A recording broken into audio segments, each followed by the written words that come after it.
Bonjour. Okay, this is gonna be my recap of Cyrano Act 4.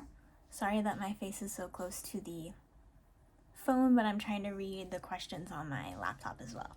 So, page 72. Who are the French fighting, and are the soldiers happy and in good health? They are fighting against the Spaniards. This is the Franco-Spanish War, and no, they are not in good health. They are starving. They don't have access to resources because their access to food is across enemy lines, so they can't get to it. C'est de la folie de vouloir franchir les lignes ennemies. What is Lebre telling Cyrano here is a bad idea that Cyrano has been doing? So Cyrano has been crossing enemy lines and going over to the Spain side to send letters to Roxanne. And Lebre is the only one that knows he's been doing this. Does Christian know that Cyrano is sending Roxanne so many letters? No, Cyrano is writing her letters on his own, still saying that they're from Christian, but he's not telling Christian about it. What is Lebre worried about? Lebre is worried that the soldiers are going to kind of cause an uprising and a rebellion because they're in such low spirits and they're also very hungry. So they're just not doing well. What's the captain asked Cyrano to do for the other soldiers? He asked him to make a speech and kind of try to rile them up and lift their spirits because he knows that they like Cyrano, they respect him, and and he is good at talking, and so he knows that they'll listen to him, and he knows that if anybody could lift their spirits, it would be Cyrano. Why is De Guiche concerned with the soldiers' appearance? Because they don't look respectable. So he's like, you guys look dirty, your clothes are disheveled. And so he's more concerned with the fact that their clothes look bad and that they look sick rather than they actually are sick.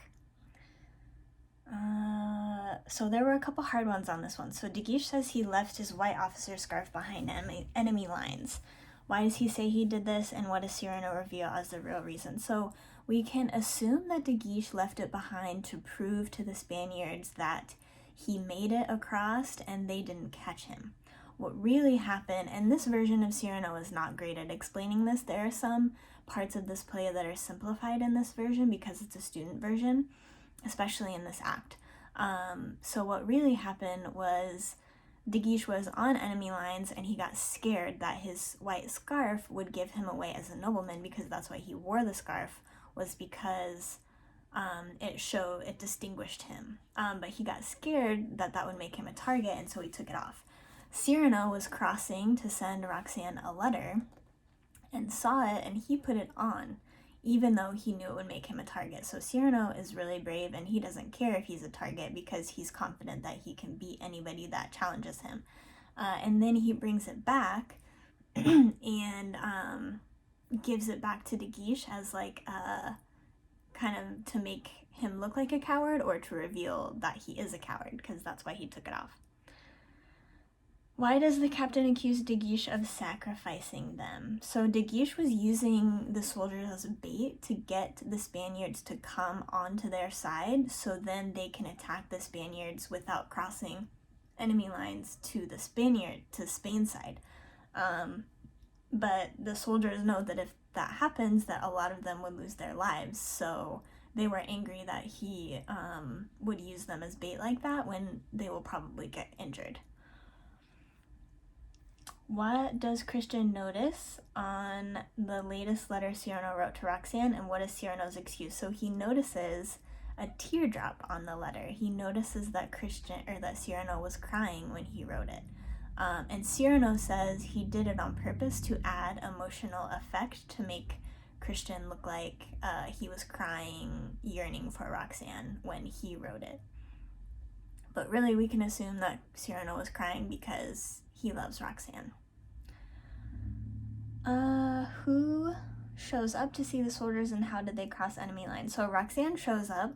She said that she flashed a smile and kind of flirted with the Spaniards, and then told them that she's on her way to see her lover, and they let her pass. And Christian says, "Why'd you say your lover and not your husband?" And she said it's more poetic to say your lover. So she kind of just flirted and sweet-talked them, and they let her cross. Are the soldiers happy to see this person? Why not? No, they are not happy. They think that it was a bad decision for her to come there because it's very dangerous, so they're worried about her safety. What surprise did they bring with them? So she brought Ragueneau with her, and they brought a ton of food.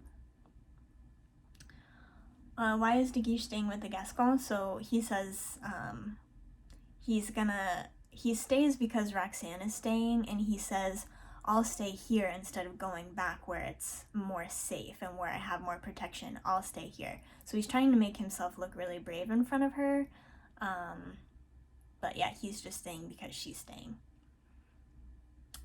Cyrano admits to Christian that he's written how many letters to Roxanne. So he wrote Roxanne one for every single day that they were gone, and he did not tell Christian about it.